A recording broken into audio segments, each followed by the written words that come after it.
Hello, my name is Gustavo Troncoso, and I'm here mainly to show you some of my personal side and some of the business things that I've done.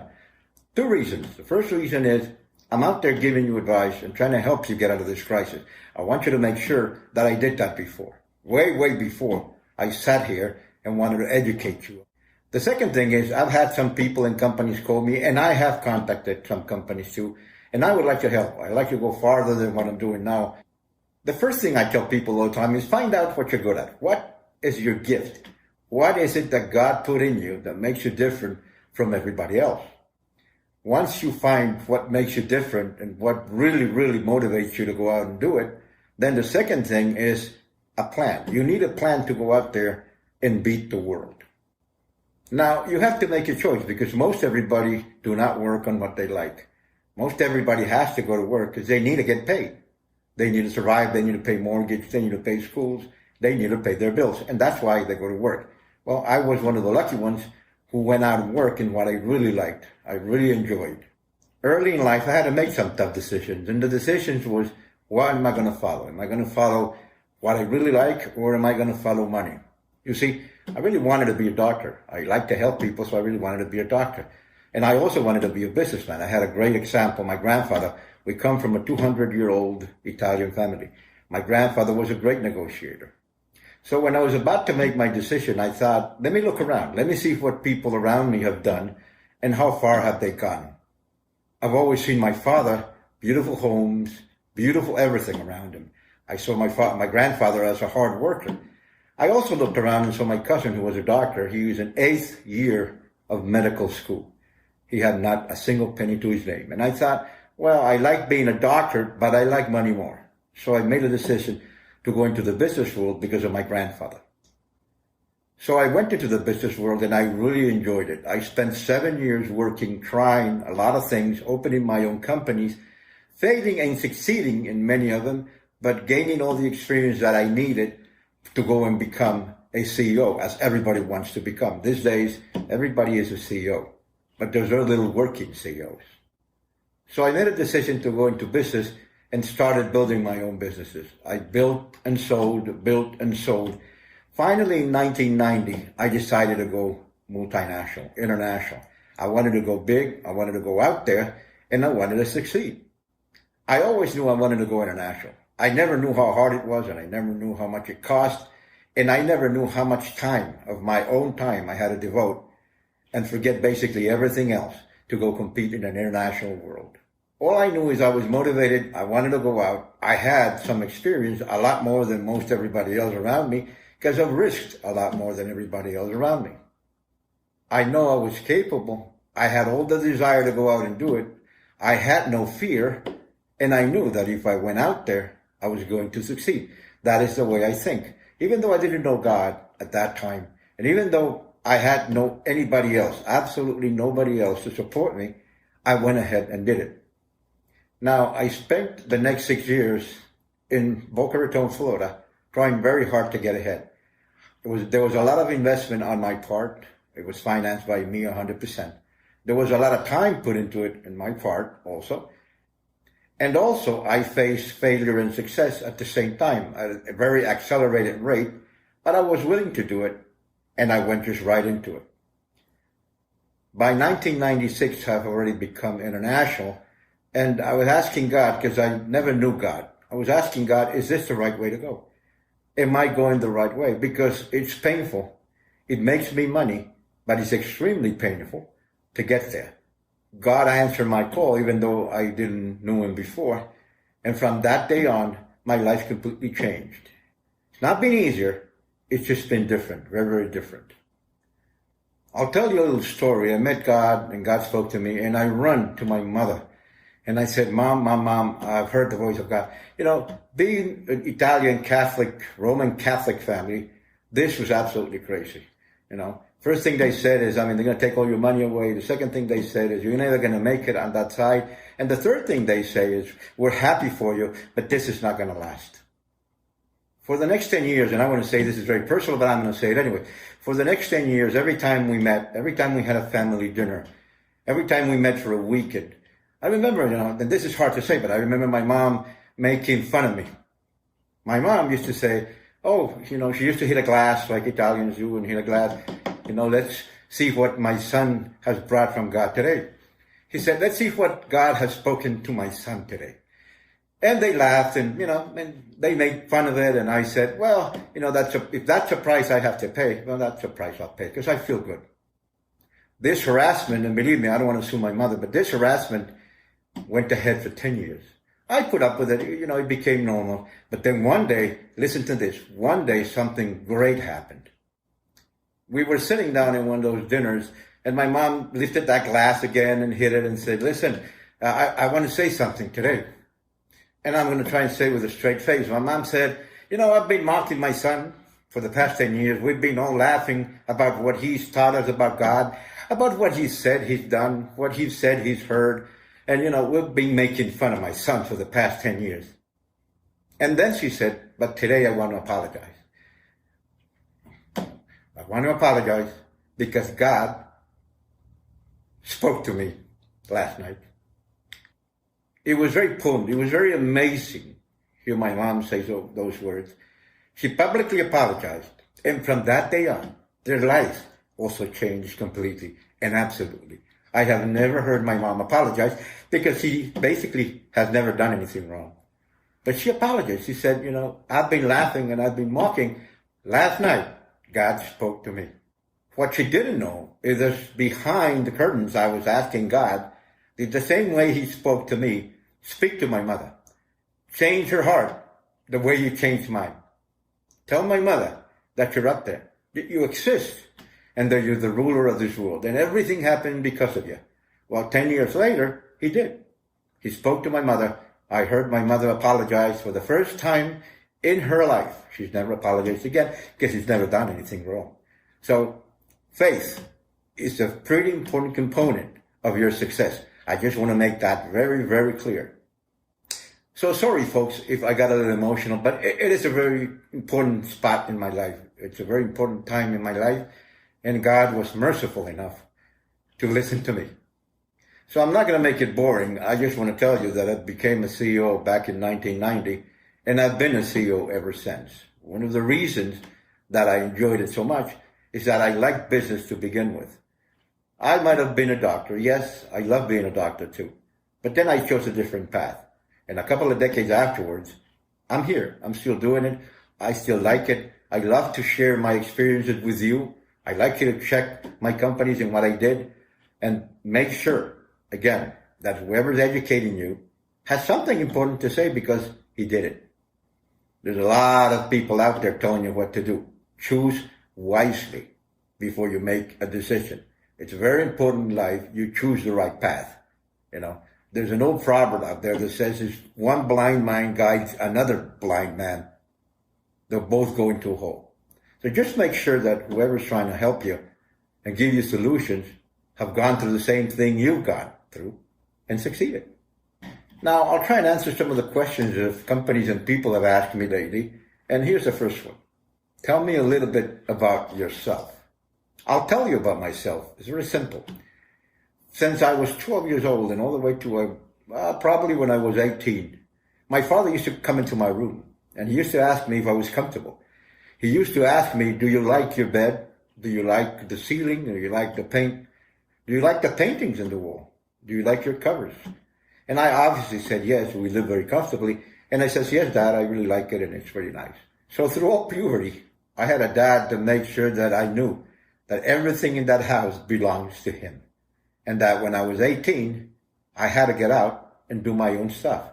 He's given me enough. Now it's time for me to go out there and make my own stuff, my own success, my own life. You see, now I understand what my father did. My father created the motivation I needed to go out there and beat the world. He wanted me to go out there fiercely and face the world and succeed. And that's why he did it. He told me many, many years afterwards, though.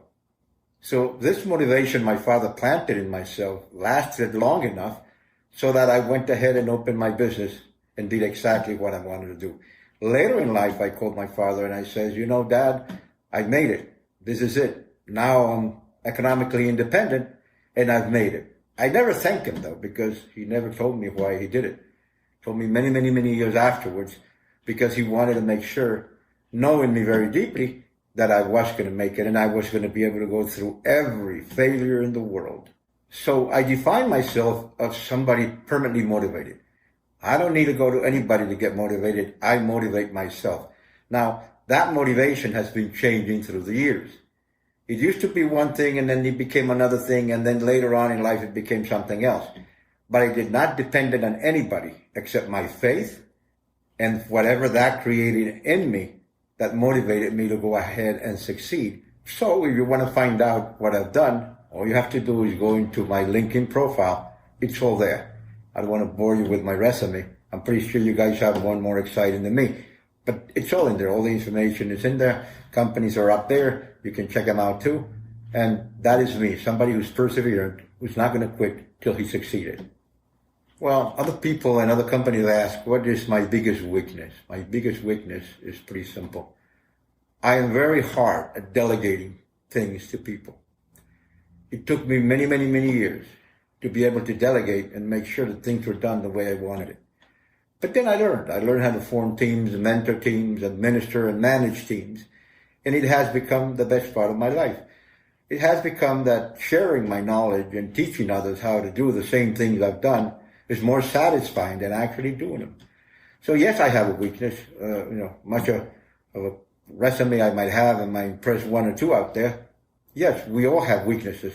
And that, I think, would be my biggest, is I am very hard to delegate. It took me 10 years, maybe 15 years to learn. And I finally learned how to build a team that helped me. And it was very satisfying. Others ask, what do you think is your biggest achievement? Well, my biggest achievement was I was able to balance my business and my family life. Unless things at home are working, your business ain't going to work. Or at least it's not going to work as well.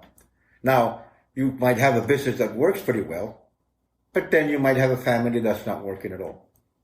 Or on the contrary, you might have a great family, but then you can't go into business or do anything, absolutely nothing. So I think my biggest achievement after many trials and failures was to balance my family and my business life.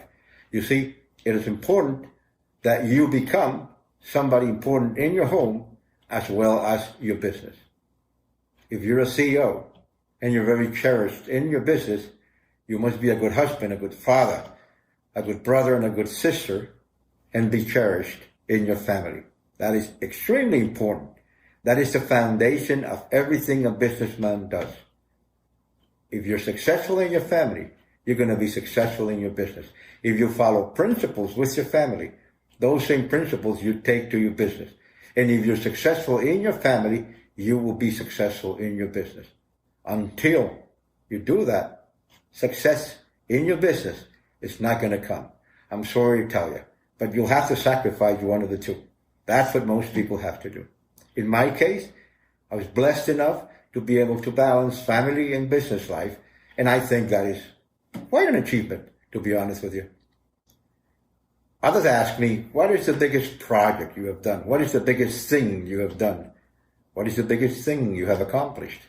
Well, in my case, the biggest thing I have accomplished is one that very few can accomplish. Going international was basically the toughest thing I have ever encountered. And here's the reason why. Most people you go to that are around you in your business, in your family, your friends or loved ones will tell you not to do it. Here's what they'll tell you. You're not ready yet. Second thing is you don't have the money. And the third thing is you don't have the experience. So the toughest thing is not to go out there and become international. That you can do. The toughest thing is you beating all that wrong advice because it comes from people you love. In fact, when you analyze that with pretty sharp mind, you'll say to yourself, it's a very high risk. I'm not sure I'm willing to take it. But go ahead and take it. If you know your gift, if you have faith, and if you are prepared, go ahead and take it. I took that leap in 1990. Now I've worked in over 30 cities in 5 different continents, have opened businesses, and failed and succeeded in many of them.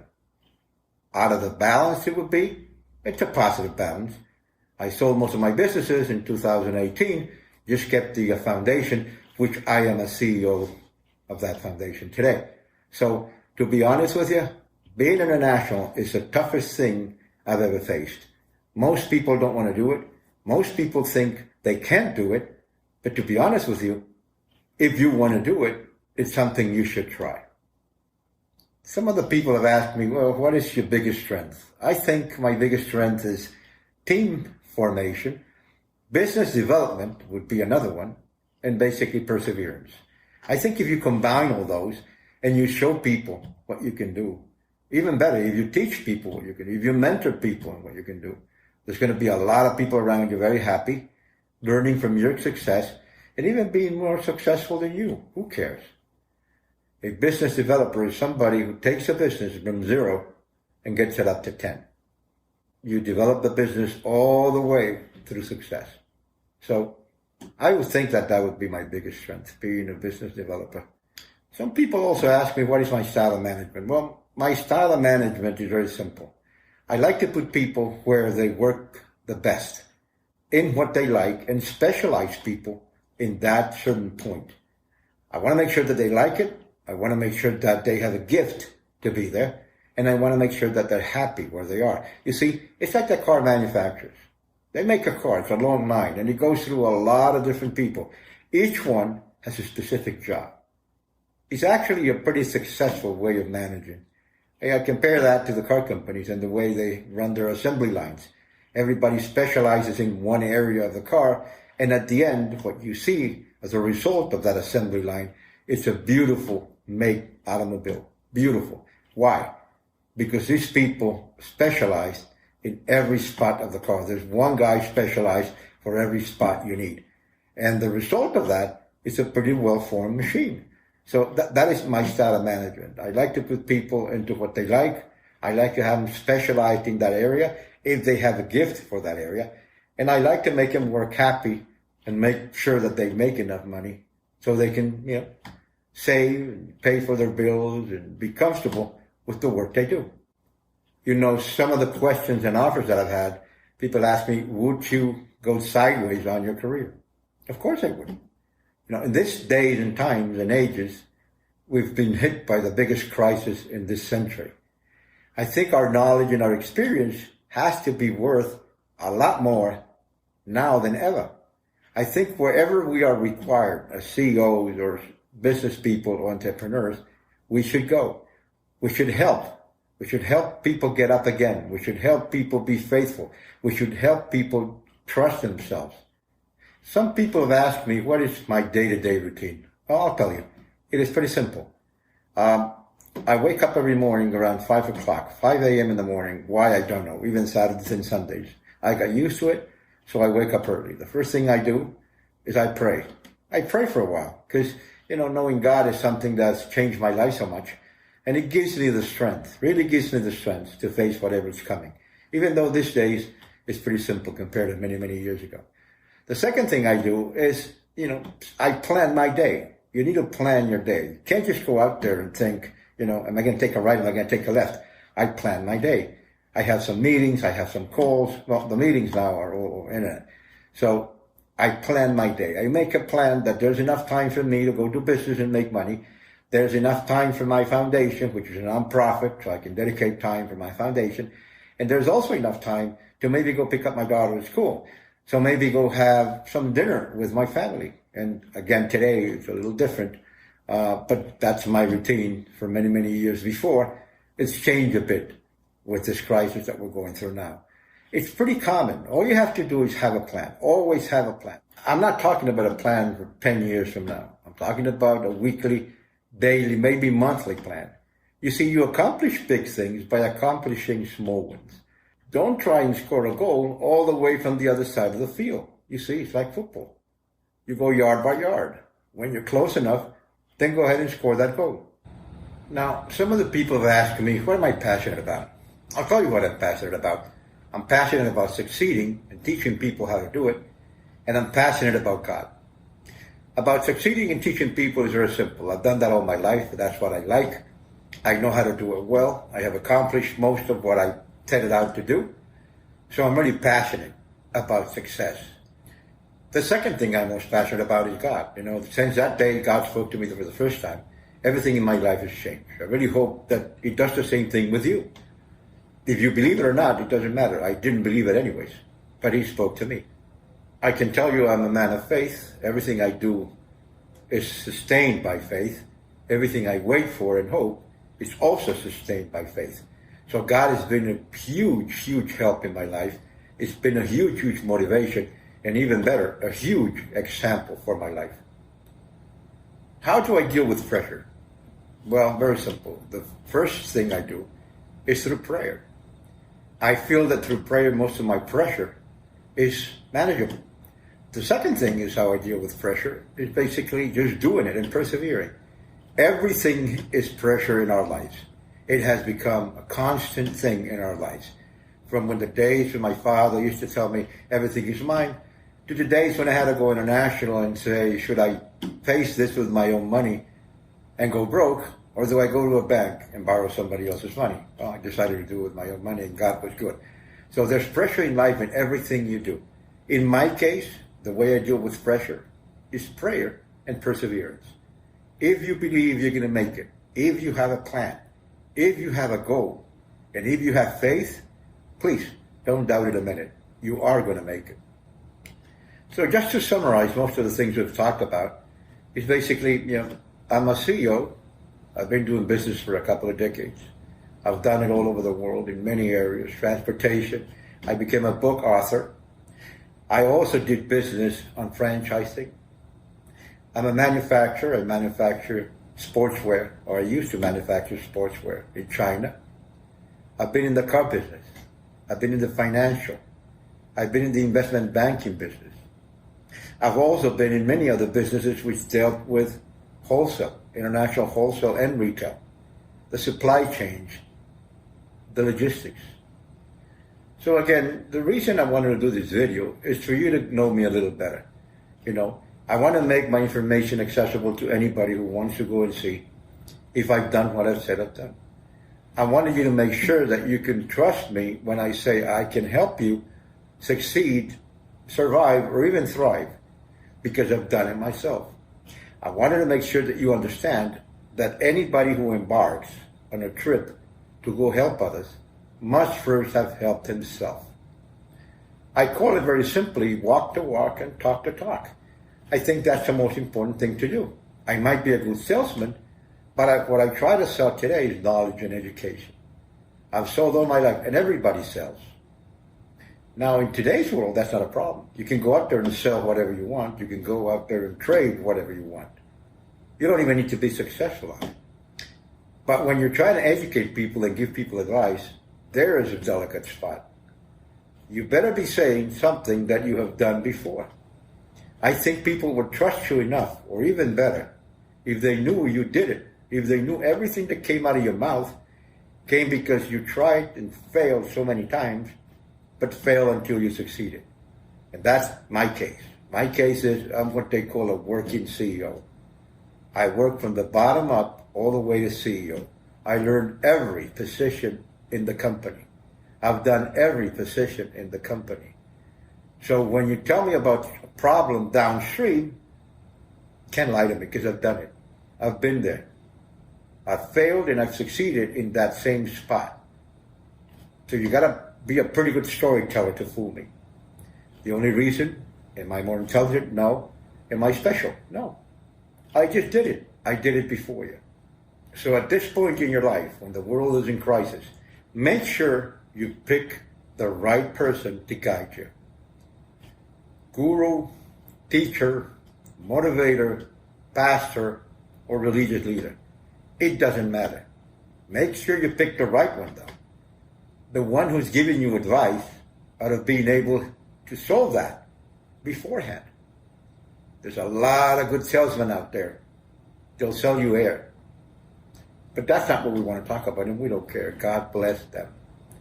I'm just saying for your own benefit, make sure that if somebody is telling you, I can help you, I can show you the right way to go, has done it before. It's a very simple principle. And I think it's the best way to acquire knowledge and education from somebody who's done it before you. I can't even tell you how many times I just wanted to quit. I failed so many times. I thought so many times, should I do this?